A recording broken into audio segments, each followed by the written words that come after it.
मुझे एक अच्छी सी कहानी सुनाओ, तब तुम्हें जाने दूंगी, वरना मैं तुम्हें कच्चा खा जाऊंगी। रामू की चुनौती। एक समय की बात है, एक गांव में एक बहुत ही बुद्धिमान लड़का रहता था जिसका नाम रामू था। रामू के पास अपार बुद्धि और तेज दिमाग होने के कारण गांव के लोग उसे बचपन से ही पसंद करते थे।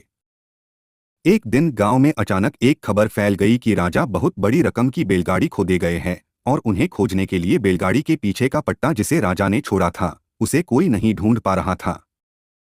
राजा ने एक अद्भुत इरादे का निर्णय लिया।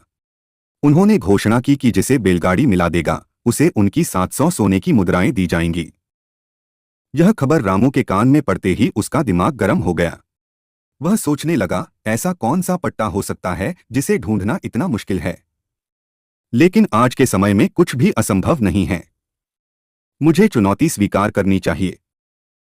रामू ने सोचा कि वह खुद इस चुनौती को स्वीकार करेगा और बैलगाड़ी के पीछे का पट्टा ढूंढेगा।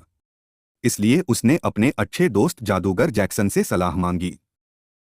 जैक्सन ने रामू को कुछ समझाया कि अगर वह बैलगाड़ी के पीछे का पट्टा ढूंढना चाहता है तो उसे सभी जगहों की जानकारी इकट्ठा करनी पड़ेगी। रामू ने अपने मित्रों से और गांव के लोगों से मिलकर पूछताछ की। उसने पता लगाया कि बैलगाड़ी के पट्टे के बारे में सबको जानकारी नहीं थी। फिर उसने तय किया कि उसे राजा के दरबार में जाकर सभी जानकारी इकट्ठा करनी होगी। वह राजा के दरबार में पहुंचा और राजा के सामने खड़ा हो गया।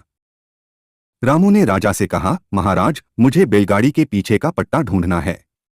कृपया मुझे बताएं कि यह पट्टा कहाँ हो सकता है। राजा ने आश्चर्यचकित होते हुए कहा, तुमने यह कैसे सोचा कि मैं इतना आसान सवाल पूछ रहा हूं? बैलगाड़ी के पीछे का पट्टा ढूंढना इतना आसान नहीं है।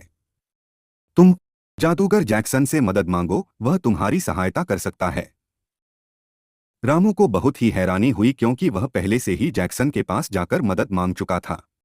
इसलिए वह जैक्सन के पास जाकर पुनः मदद के लिए बात करने लगा।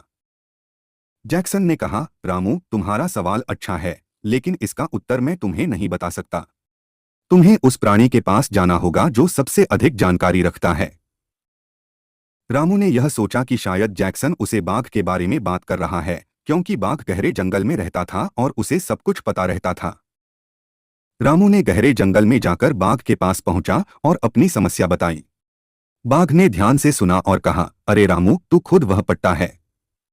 वह पट्टा हर किसी के अंदर होता है, बस उसे खोजने की जरूरत होती है। रामू को यह समझ आया कि वह किसी खास स्थान पर नहीं मिलेगा, बल्कि वह उसके अंदर ही है।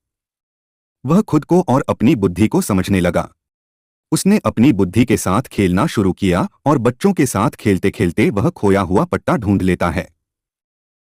यह कहानी हमें यह सिखाती है कि हमारे अंदर ही हमारी असीमित सामर्थ्य होती है और हमें अपने आप में विश्वास रखना चाहिए। हमेशा खुद को स्वीकार करें और अपनी बुद्धि और क्षमता का उपयोग करें।